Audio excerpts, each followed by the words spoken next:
దేవుడు ఓడిపోయినాడైతే కదా నువ్వు ఓడిపోతావు. పిచ్చి ముఖమా, నీ దేవుడు గెలిచినోడు, నిలిచినోడు. ఆయన ఓడిపోయింది లేదు, నువ్వు ఓడిపోయేది కూడా లేదో. నువ్వు ఓడిపోవటం అనుకునేది నీ భ్రమ. నువ్వు తిరిగి చూసుకుంటే నీ ఓటములన్నీ గెలుపులై ఉంటాయి. ఏందనుకున్నా? ఆయన అన్నాడు, నేను లోకమును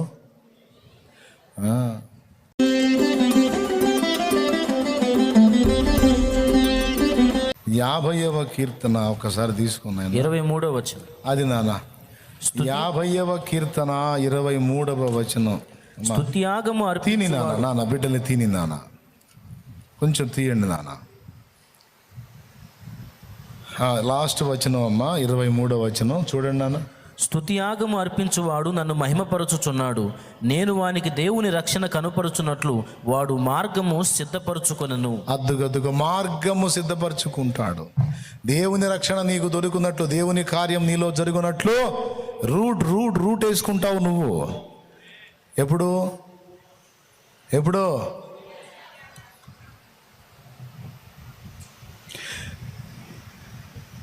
స్తుతి చెల్లించినప్పుడు రూట్ వచ్చేస్తుందండి. నీకు మార్గం సరళంగా లేదా, గందరగోళంగా ఉందా, దారి అర్థం కావట్లేదా, డోంట్ వరీ, స్తుతిస్తూ ఉండు, యేసయ్యను మహింపరుస్తూ ఉండు, కొనియాడుతూ ఉండు, కీర్తిస్తూ ఉండు. ఇందును బట్టి నీకు స్తోత్రం. నా జీవితం అగమ్య గోచరంగా ఉంది ప్రభువా, అయినా నీకు స్తోత్రం. బంధకాల్లో ఉన్న ప్రభువా, అయినా నీకు స్తోత్రం. ఇబ్బంది కులువులో ఉన్న ప్రభువా, అయినా స్తోత్రం. ప్రయత్నాలు విఫలమై ఉన్న ప్రభువా, అయినా స్తోత్రం. నిందలలో ఉన్నాను ప్రభువా, అయినా స్తోత్రం. ఇబ్బందిలో ఉన్నాను ప్రభువా, అయినా స్తోత్రం. లేమిలో, దరిద్రతలో, శ్రమలో, నిష్కారణ ద్వేషంలో నేను నలిగిపోతున్నాను దేవా, అయినా నీకు స్తోత్రం, స్తోత్రం, స్తోత్రం. నా దేవుడు, నీ ఎరుక లేకుండా ఏమీ జరగదో అన్నీ కలిపి నా మేలుకే జరిపించే నా తండ్రి, నా పరిస్థితులన్నిటిని బట్టి నీకు స్తోత్రం, స్తోత్రం, స్తోత్రం. నా గెలుపును బట్టి స్తోత్రం, ఓటమిని బట్టి స్తోత్రం, మేలును బట్టి స్తోత్రం, కీడును బట్టి స్తోత్రం. నీ యందున్న నాకు ఓటమి లేదు, నీ యందున్న నాకు కీడే లేదు. నా ఓటములన్నీ గెలుపులే, నా కీడులన్నీ మేలులే, నా చీకటంతా వెలిగే. నా బ్రతుకున ఓటములెన్నో, నా చీకటి వెలుగుగా మారే. అబ్బా ఏం పాడారు, సూపరం. అంతేనా? నిజం. ఒక పక్క దారుణమైన ఇబ్బందుల్లో నలుగుతా కూడా మరో పక్క పోయి కూర్చొని పాటలు రాసుకుంటా ఉన్నా. మరి అప్పులన్నీ ఆడబెట్టి పాటలు ఏందిరా అంటారా? నేను స్తుతించే కార్యక్రమంలో ఉన్నా, అద్భుతాలు చేశాడు, అడ్రస్ లేకుండా పోయినాయి.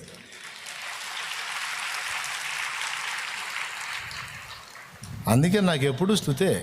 నేను ఏదో ప్రసంగం చేయాలి కాబట్టి చేస్తాను కానీ, పాడమంటే స్టార్టింగ్ నుంచి అయిపోయిన దాకా పాడి ఆనందపడేవాడిని. అందులో ఉన్నంత ఆనందం, అందులో ఉన్న సంతోషం నాకు ఎందులో దొరకదు. ఆయన ఆరాధించడం అంటే అంత ఇష్టం నాకు. అంతేకాదు, ఆయన ఆరాధించే ఏ భక్తుడైనా నాకు ఇష్టలు. అందుకు నేను దైవజనులను ప్రేమించేది. నిన్న అక్కడ ఉయ్యూరు పోయాను. నిన్న ఉయ్యూరు మన పరిచర్య వెళ్ళా. మన మందిరం వెనక మన మందిరానికి కరెక్ట్గా వెనకే కె రాజబాబు గారి సమాధి ఉంది. పోయి కాసేపు అక్కడ నిలబడి, నాతో పాటు బిడ్డలందరూ వచ్చారు, కాసేపు ఆ సమాధి దగ్గర నిలబడి ఆ సమాధి చూసి అక్కడ ఆయన పాటలు గుర్తు చేసుకొని కొన్ని పాడి వచ్చా. అప్పుడప్పుడు నాకు అదిగో నిన్న రాజబాబు అన్న సమాధి, అది తెలుసా? ఆ వెనక ఉన్న కాంపౌండ్ మన మందిరం, అంటే సొంతది కదా, కిరాయి మందిరంలే. ప్రస్తుతానికి కిరాయి తీసుకొని షెడ్ అందులో పెడుతున్నాం. దేవుడు సొంత స్థలం ఇస్తాడా? ఇస్తాడనే ప్రార్థన చేసి వచ్చా. చెప్పారు వెనకనే ఉంది రాజబాబు అన్న సమాధి అంటే వెళ్ళిపోయా అక్కడికి. నిన్న నేను ఏ ప్రకటన లేదు, ఏం చెప్పలేదు, జస్ట్ వాళ్ళు శాలేమన్న వస్తున్నారంట అన్న మ్యాటర్ తెలుసుకొని 3 వచ్చి కూర్చున్నారు వీడిలో. కొద్దిగా వాళ్ళతో మాట్లాడి వెనక్కి వెళ్ళి ఆ సమాధి చూసి భక్తుని గుర్తు చేసుకొని ఆయన పాడిన పాటలు కొన్ని పాడొచ్చా. వెళ్తా నేను. దేవదాసయ్య గారు అంటే నాకు ఇష్టం, రాజబాబన్ అంటే నాకు ఇష్టం, ఏసన్ అంటే నాకు ఇష్టం. ఇప్పుడున్న తరములో మంచి మంచి పాటలు రాసి పాడిన భక్తులు ఓఫీర్ అన్న కూడా నాకు ఇష్టం. రేయింబవలు నాయార్త ధ్వని నీ సన్నిధిలో వినబడుచున్నది. రేయింబవలు నాయార్త ధ్వని నీ సన్నిధిలో వినబడుచున్నది. నా పూర్వస్థితి నాకు కలిగించరావా, కరుణించి మరలా బ్రతికించరావా, కరుణామయుండా. ఆరాధకులంటే పిచ్చి నాకు. ఎందుకు తృణీకరించాలండి భక్తుల్ని? అదిగో రాజబాబు అన్న నిన్న నేను వెళ్ళొచ్చిన ఆయన. దేవునికి స్తోత్రం. కొండలలో, లోయలలో, అడవులలో, ఎడారులలో, కొండలలో, లోయలలో, అడవులలో, ఎడారులలో నన్ను గమనించినావా, నన్ను నడిపించినావా,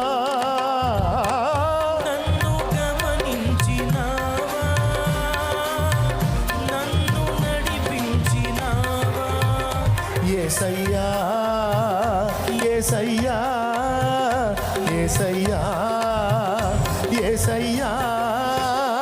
దేవునికి మహిమ. మంట పుట్టించారు సైతాన్ గాడికి. వాడిని ఎక్కడ మనశ్శాంతి కొండేలా ఆంధ్ర రాష్ట్రం మొత్తం ఉరికిచ్చి కొట్టారు సైతాన్ గాడిని. ఎవరు తక్కువ అండి భక్తులు? ఎవరు తక్కువ? అడుగులు చూడు. నాకు భలే ఇష్టం వాళ్ళ నడకల అడుగులు. నిన్నేనమ్మో యేసయ్య పిలిచినాడు. ఏమండి? కట్టుకున్న భార్య నీపై కుప్పలా కూలినా, కన్న బిడ్డలు. ఆరాధకులు దేవుణ్ణి మయంపరిచారు, పరిశుద్ధాత్మను ఆకర్షించారు, సైతాన్ గాడికి మంట పెట్టారు. మంట మంట మంట మంట మంట కుళ్ళుకొని సచ్చాడు వాడు. వాళ్ళు పోయారు అనుకుంటే కొంతమంది, నేను ఒకటి తయారయ్యా ఇప్పుడు వాడి ప్రాణానికి. నేను దేవుడు నాకు ఇచ్చినవి పాడతా, వాళ్ళే కూడా తెచ్చి పాడతా. యేసు రాజా, యేసు రాజా, అద్దుగో ఇంకొకడు. దేవునికి స్తోత్రం, దేవునికి స్తోత్రం. నా యేసు రాజా, నా ఆరాధ్య దైవమా, ఆరాధ్య దైవమా, నా స్తోత్ర గీతమా, నా స్తోత్ర గీతమా, ఆరాధ్య దైవమా, నా యేసు రాజా, రాజా, రాజా, రాజా, రాజా, రాజా. స్తోత్రం. యేసు రాజా, రాజా, రాజా. స్తోత్రం. యేసు రాజా, రాజా, యేసు రాజా, రాజా, యేసు రాజా, రాజా, రాజా. ఆమేన్. యేసు రాజా, రాజా, రాజా, యేసు రాజా. భక్తులు అప్పుడప్పుడు పోయి ఆయన సమాధి దగ్గర కూర్చొని కాసేపు వస్తా.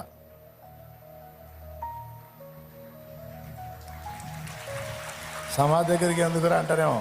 అయ్యో నా ఆనందం నాది. కాసేపు కూర్చొని వస్తా అప్పుడప్పుడు వెళ్ళి. ఎవరు తక్కువ వాళ్ళండి? సైతాన్ గారిని గందరగోళం చేశారు, ఆత్మల్ని వాడి బంధకాల్లోంచి బయటికి తెచ్చారు. సైతాన్ గారిని ఏడిపించిన వాళ్ళలో మరొకడు యేసన్న. పాడండి. నీలగా అశ్వముగా నీ త్యాగబంధము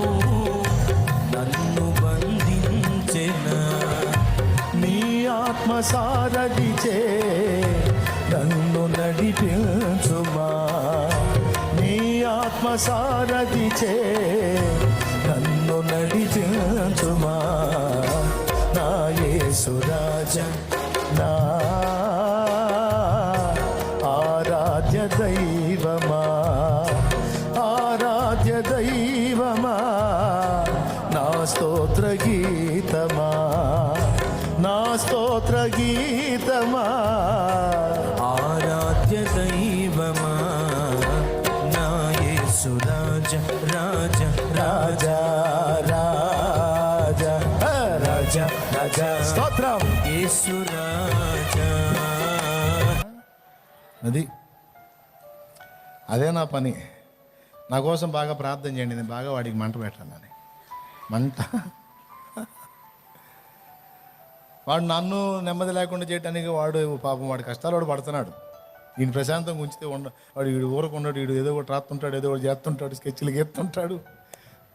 వద్దు ఈయన ఖాళీగా ఉన్నాయి కూడదని వాడు నాకు తెచ్చే ఒత్తిడి నాకు. ఆయన నేను నేర్చుకుంది ఒకటే, వాడి ఎంత ఒత్తిడి తెస్తే వాడికి అంత డబల్ స్కెచ్ గీసి కూర్చుంటా. దేవుని కృపలో చెయ్యి, కదులురా కదులు, నీ పని నేను చేస్తా కదులని, నేను చేసే కార్యం నేను చేస్తా. బిడలారా, తెలుసుకోండి రహస్యాన్ని, పరిశుద్ధాత్మ బయలుపరిచిన సత్యం. ఓటమి ఎదురైందా? నీకు అసలు ఓటమి ఉందా? నాకు చెప్పు. అసలు నీ దేవుడు ఓడిపోయినాడైతే కదా నువ్వు ఓడిపోతావు. ఇచ్చి ముఖమా, నీ దేవుడు గెలిచినోడు, గెలిచి నిలిచినోడు. ఆయన ఓడిపోయింది లేదు, నువ్వు ఓడిపోయేది కూడా లేదో. నువ్వు ఓడిపోవటం అనుకునేది నీ భ్రమ. నువ్వు తిరిగి చూసుకుంటే నీ ఓటములన్నీ గెలుపులై ఉంటాయి. ఏందనుకున్నా? ఆయన అన్నాడు, నేను లోకమును మళ్ళీ వాడాలనిపిస్తుంది. వద్దులే, ఇంటికి పోవద్దు మీరు. అసలే పెందలాట మొదలు పెట్టేయాలి కూటం.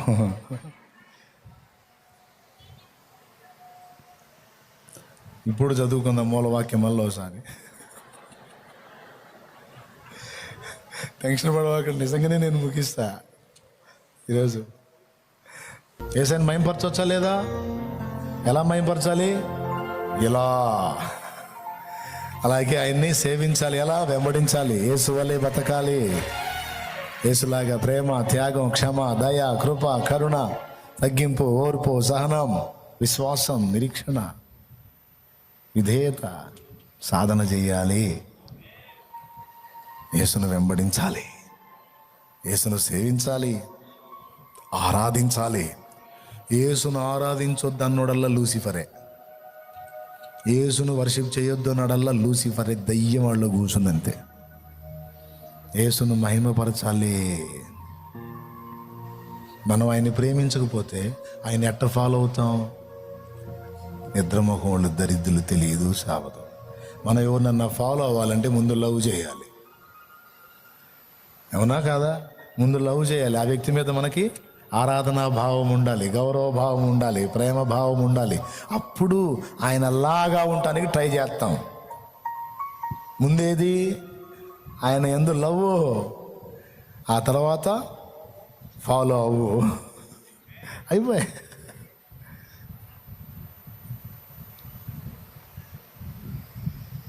మీరు నన్ను ప్రేమించాలన్నాడు యేసయ్య, నన్ను వెంబడించాలి. తర్వాత ఇంకో మాట చెప్పాడు, నన్ను ప్రేమించువాడు నా ఆజ్ఞలను గైకొనును అన్నాడు. మీరు ఎంతమంది ప్రేమిస్తున్నారు? గుడ్, థ్యాంక్ యూ, సంతోషం. నీ ప్రేమ నిజమా కాదా తేల్చేది ఆయన ఆజ్ఞను ఫాలో అవుతున్నావా లేదన్న విషయం. ఇప్పుడు చేతులు ఎత్తండి. ఎంతమంది ఆయన చెప్పినట్టు 100% ఫాలో అవుతున్నారు? షో చేయొద్దు. అయిపోయి ఇంకా ముందే లేచే చేతులు ఇప్పుడే ఆగిపోయాయి. మరి ఎట్లా? అందుకే మనకు ఒక సలహా చెప్పాడు. ఎక్కడైతే మీరు ఆజ్ఞలు గైకొంటే నన్ను ప్రేమించినట్టు అనే పదం వాడాడో, మీరు నన్ను ప్రేమిస్తే నా ఆజ్ఞలను గైకొందురు అన్నాడో, అక్కడ 2 సంగతులు మనకు బహిర్గతం చేస్తున్నాడు. నా ఆజ్ఞ అనేది మీరు గైకొనాలంటే మీకు నా మీద సమృద్ధిగా ప్రేమ ఉండాలి. నా మీద మీకున్న ప్రేమ నా మాట వినేటట్టు చేస్తుంది. అర్థమైందా? మీరు నన్ను ప్రేమించిన ఎడల నా ఆజ్ఞలను గైకొందురు అంటే అర్థం ఏంటో తెలుసా? ఆజ్ఞ గైకొనాలంటే ప్రేమించాలరా నన్ను. ఆ ప్రేమే నా మాట పదే పదే మీరు అనుసరించేటట్టు చేస్తుంది అని ఒక రహస్యం చెప్పాడు. అర్థమైందా నాన్న? రెండవ విషయం ఏమన్నాడంటే, నా ఆజ్ఞ గైకొనాలన్న ప్రతి చోట పరిశుద్ధాత్మ ప్రస్తావన తెచ్చాడు. అది ముఖ్యాంశం. మీరు నన్ను ప్రేమించిన ఎడలా నా ఆజ్ఞలను గైకొందురు అని వెంటనే ఎవరి గురించి మాట్లాడాడో చూడు. మీ యొద్ద ఎల్లప్పుడూ నుండుటకై ఆయన వేరొక ఆదరణకర్తను అనగా సత్యస్వరూపిగా ఆత్మను మీకు అనుగ్రహించును నేను తండ్రిని వేడుకుంటాను. నన్ను ప్రేమించిన ఎడల ఆజ్ఞలను గైకొందురు అన్నాడు. మళ్ళీ వెంటనే మీ కొరకు ఆదరణకర్తను పంపమని వేడుకుంటాను అన్నాడు. ఎందుకు? పైన ప్రేమించి ఆజ్ఞను గైకొనడం మాట్లాడి కింద ఆదరణకర్త ప్రస్తావన తెచ్చాడంటే, ఆ ఆదరణకర్తే మనలో ఉండి మనం యేసును ప్రేమించేటట్టు చేసి యేసు ఆజ్ఞకు మనం విధేయులమయ్యేటట్టు చేసేది ఆయన ఆదరణకర్త. అర్థమైందా నాన్న? ఇప్పుడు ఆ ఆదరణకర్తే ఈ పాత్రను వాడుకొని ఇంతసేపు మీరు యేసును ఆరాధించేటట్టు చేశాడు. శాలేమరాజు కాదు, ఈ తలంపులన్నీ తీసుకొచ్చి భక్తులందరినీ గుర్తు చేసి ఆరాధకుల్ని హైలైట్ చేసి ఆరాధించిన వారు ఎంత ఘనపరిచారో, ఎలాంటి పాటలతో మయంపరిచారో, జీవితాంతం ఎలా బ్రతికారో వాళ్ళని చూపించి వాళ్ళ పాటలు వినిపించి మనందరి హృదయాలు ఉప్పొంగేటట్టు పులకించేటట్టు పరిశుద్ధాత్ముడే చేశాడు. పరిశుద్ధాత్ముడే చేశాడు. మనకి యేసయ్య మీద ప్రేమ పుట్టేటట్టు చేసేది ఆయనే. తెలుసా మీకు? బైబిల్లో ఒక చోట ఉంది, తన పరిశుద్ధాత్మ ద్వారా దేవుని ప్రేమ మన హృదయములలో కుమ్మరించబడిందని. ఎక్కడుందో? 3 అంకెలు. 1 తీస్తే గ్రేటే. 2 సరే, రోమాపత్రిక 5వ అధ్యాయం 5వ వచనం. పాయే ఎందుకనగా రోమాపత్రిక 5వ అధ్యాయం 5వ వచనం. ఎందుకనగా ఈ నిరీక్షణ మనను సిగ్గుపరచదు, మనకు అనుగ్రహింపబడిన పరిశుద్ధాత్మ ద్వారా దేవుని ప్రేమ మన హృదయములలో కుమ్మరింపబడి ఉన్నది. ఆ ప్రేమ క్రీస్తు వైపుకు తిప్పుతుంది మనల్ని, ఆయన పిల్లలుగా ఉన్న ప్రజల వైపు కూడా తిప్పుతుంది. మనం యేసును ప్రేమించేటట్టు చేస్తుంది, మళ్ళీ ఆయన పిల్లలు ఆయన పోలికగా పుట్టిన సాటి మనుషులను ప్రేమించేటట్టు చేస్తుంది. ఈ ప్రేమ మనలో రగిలించున్నది పరిశుద్ధాత్ముడే. అది రహస్యం. ఆ ప్రేమ ఉన్నప్పుడు ఆ ప్రేమ ఎంత సమృద్ధిగా ఉంటుందో అంత ఫాలో అవుతావు ఆయన మాటలను. ఆయనకి ఇష్టం లేనివి నువ్వు మానుకోమని నేను ఒకటి చెప్పాల్సిన అవసరంలా. ఆయన మీద నీకు ప్రేమ కదా, నువ్వే మానుకుంటావు. చేసినా మనశ్శాంతిగా ఉండలేవు. నాకు ఈ దరిద్రం వద్దు, ఆయన బాధపడతాడు, నేను ఆయన్ని ప్రేమిస్తున్నా, ఆయన సంతోషంగా ఉండాలి నన్ను చూసి. అన్నీ చేయడానికి స్వాతంత్ర్యం ఇచ్చినంత మాత్రాన అన్నీ మంచియా, అన్నీ చేయదగినవా, అన్నీ ప్రయోజనకరమైనవా? ఎందుకు? ఆయన బాధపడతాడు. నేను ప్రేమించేనా యేసయ్య ఫీల్ అయితే నేను చూడలేను. నేను బతికినా సచ్చినా నా జీవితం ద్వారా నా తండ్రికి మహిమే రావాలి కానీ అవమానం రాకూడదు. ఆ బతుకు నాకు వద్దు. నేను నా తండ్రిని ప్రేమిస్తున్నాను. నా తండ్రిని అవమానపరిచే కంటే నేను చచ్చింది మేలు, నాకు వద్దు అని నువ్వే రద్దు చేసుకుంటావు. పాపంతో పొద్దు నువ్వే రద్దు చేసుకుంటావు బిడ్డ. ఇలాగ యేసుని నువ్వు ప్రేమించేటట్టు నీ హృదయంలో ఆ ప్రేమను కుమ్మరించేది పరిశుద్ధాత్ముడు. అందుకే పైన ప్రేమను గురించి మాట్లాడి కింద ఆదరణకర్త గురించి మాట్లాడ ఒక చోటే కాదు, మళ్ళా చూడు.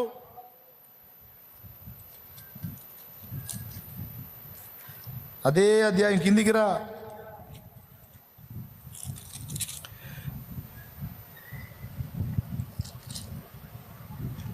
మళ్ళీ చూడండి, ఇక్కడ 21వ వచనం చదువునానా. నా ఆజ్ఞలను అంగీకరించి వాటిని గైకొను వాడే. 24వ వచనం చదువునానా. నన్ను ప్రేమింపని వాడు నా మాటలు గైకొనడు.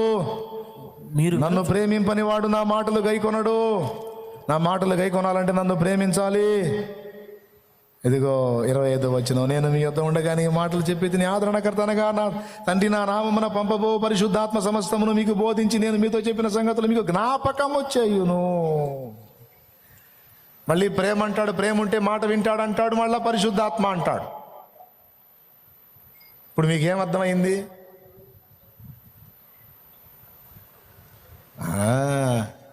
2002 మార్చి నెల చివరి రాత్రి ఒక దర్శనం నాకు చూపించి అప్పటిదాకా నా హృదయంలో లేని తలంపును నాకు తీసుకొచ్చి ఎప్పుడో నా పసితనంలో ఉన్న జ్ఞాపకాలు, నేను విన్న సాక్ష్యాలు ఆ రాత్రి నా ముందుకు తెచ్చి నేను యేసును ప్రేమించేటట్టు, యేసును గురించి ఆలోచించేటట్టు, యేసయ్య వైపు తిరిగేటట్టు ఆ రాత్రి నన్ను దర్శించింది పరిశుద్ధాత్మ.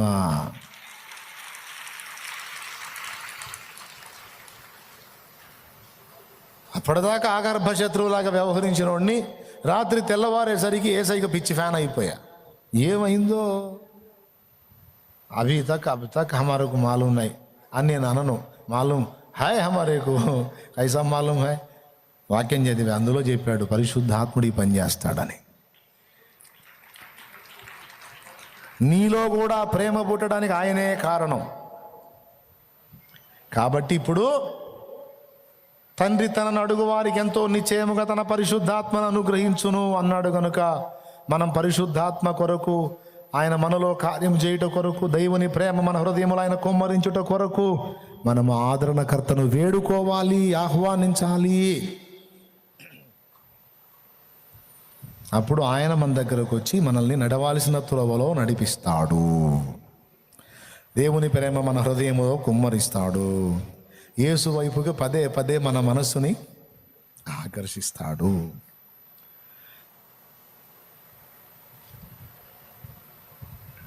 ఇంటికాడ నుంచి బయలుదేరారు ఎలియేజరు, రిబ్కా ఒంటెల మీద. ఎన్ని రోజులు ప్రయాణమో వచ్చారు. వస్తా వస్తా వస్తా వస్తా వస్తా వస్తా వస్తా వస్తా ఒక దగ్గరికి రాగానే పొలములో నుండి మనల్ని ఎదుర్కొనుటకు వచ్చుచున్న మనుష్యుడెవరు అన్నదామే. అంతవరకు చాలామంది పురుషులు కనపడ్డారు. రిబ్కమ్మకి ఎవరిని అడగలా. పొలములో నుండి వీళ్ళని ఎదుర్కోవడానికి వస్తున్న ఇస్సాకును చూచి అన్నది, మనల్ని ఎదుర్కొనుటకు వచ్చుచున్న ఇతడెవరు అంటే, అమ్మా ఇతడే నేను చెప్పిన నా యజమానుడు అన్నాడు. వెంటనే ఆమె ఒంటె దిగి ముసుకేసుకుంది. మనిషి ఇంకా పరిచయం కాకముందే అల్లంత దూరంలో ఉండగానే ఎలా గుర్తుపట్టింది? రిబ్కా చక్కనిదే కాదు, మంచి షార్పు. ఆ షార్ప్నెస్ అనేది ఎలా వచ్చిందంటే ఎలియేజరు సహవాసంలో వచ్చింది. ఈ దారి పొడవునా ఎలియేజరు మాటలన్నీ ఇస్సాకును గురించి చెప్పాడు ఆమెకి. అందుకే ఎంతమంది పురుషులు వచ్చినా ఎవరిలో గుర్తుపట్టని కొన్ని సంగతులు ఇస్సాకులో గుర్తుపట్టి టక్కుమని ఒంటె దిగి నిలబడింది ముసుకేసుకొని. ఈరోజు నీకు నాకు పరమ ఎలియేజర్ అయిన పరిశుద్ధాత్ముడే బోధిస్తాడు ఆయన గురించి. తమ్ముడా రాలేదా ఇంకా? అట్టయితే బాగా డీప్ లవ్ రాలని నీకు ఇంకా లోతైన ప్రేమ వచ్చిందనుకో, ఇంకా నీకు ఆయన పిచ్చి ఇంకేం పట్టదు. ఏది ఉన్నా ఫీలింగ్ ఉండదు, ఏ లేకపోయినా ఫీలింగ్ ఉండదు. పలావ్ ఉన్నా ఫీలింగ్ ఉండదు, పచ్చడైనా ఫీలింగ్ ఉండదు. ఏం పర్లేలే, పచ్చడా ఏం పర్లే, ఏసై ఉన్నాడుగా. పచ్చడికి ఏసై సంబంధం ఏందిరా? పచ్చళ్ళు లేని ఆనందం ఏసైలో దొరికింది నాకు. అది పోయిందా? ఆ పోనీలో ఏసై ఉన్నాడుగా. పోయిన దానికి ఏసైకి సంబంధం ఏందిరా? ఆ పోయిన దానిలో నాకు దొరికే ఆనందం అంతకు మించిన ఆనందం ఏసైలో దొరికిద్దిలే.